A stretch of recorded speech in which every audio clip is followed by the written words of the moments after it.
Welcome back to the IS Companion.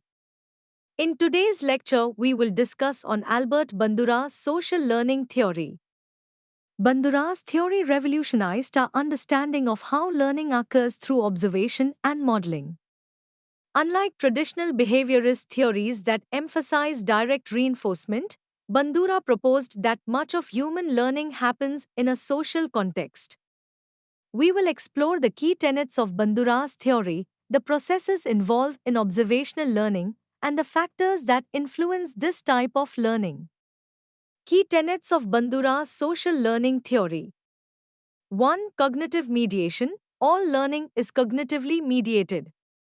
This means that cognitive processes such as attention, memory, and motivation play a crucial role in learning.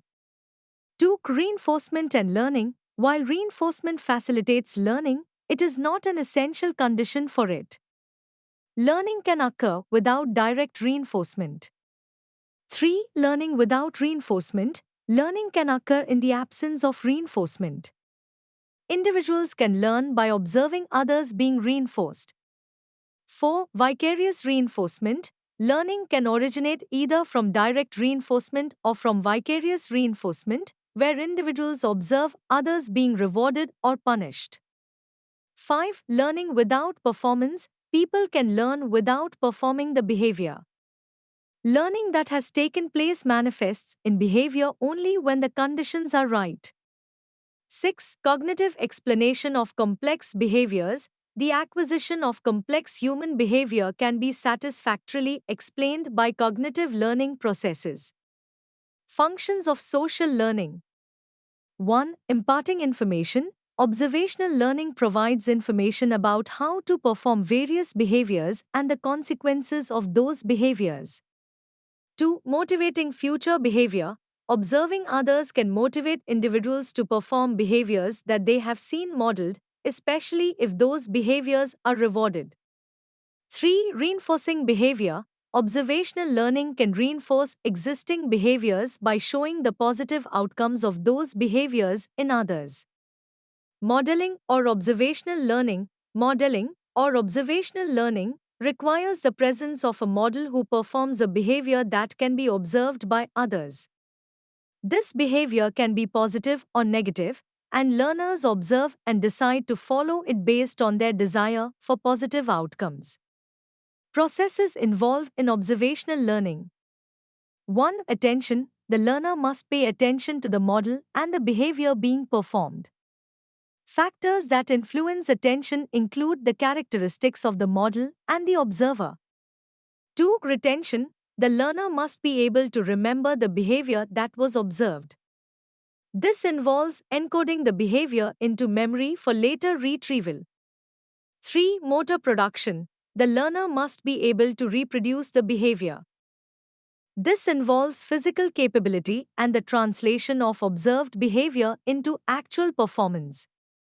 4. Motivation. The learner must have a reason to reproduce the behavior. This is influenced by the anticipated outcomes of performing the behavior, such as rewards or punishments. Factors influencing observational learning. 1. Characteristics of the model. Models that are perceived as similar, competent, or powerful are more likely to be imitated. 2. Characteristics of the observer. The observer's age, cognitive development, and prior experiences can affect their propensity to learn through observation. 3. Consequences of the model's behavior. Observers are more likely to imitate behaviors that result in positive outcomes for the model. Benefits of modeling or observational learning. Efficient learning. Learning through observation can be more efficient than trial and error learning, as individuals can learn from the experiences of others. Social learning. Observational learning facilitates the transmission of behaviors, attitudes, and values within a culture. Adaptive behaviors. Individuals can learn adaptive behaviors by observing successful models in their environment. Bandura's experiments. Bandura's famous Bobo doll experiment demonstrated observational learning in children. Children who observed an adult model behaving aggressively towards a Bobo doll were more likely to imitate the aggressive behavior themselves, especially if the model was rewarded. Conclusion: Bandura's social learning theory provides a comprehensive framework for understanding how we learn from our social environment. It highlights the importance of cognitive processes in learning and shows that reinforcement is not the sole driver of behavior change. Through modeling and observation, individuals can acquire new behaviors efficiently and adaptively. Understanding these principles can help us design better educational programs, therapeutic interventions, and social policies to foster positive behavior change. Thank you. Follow us on YouTube www.youtube.com/@iscompanion.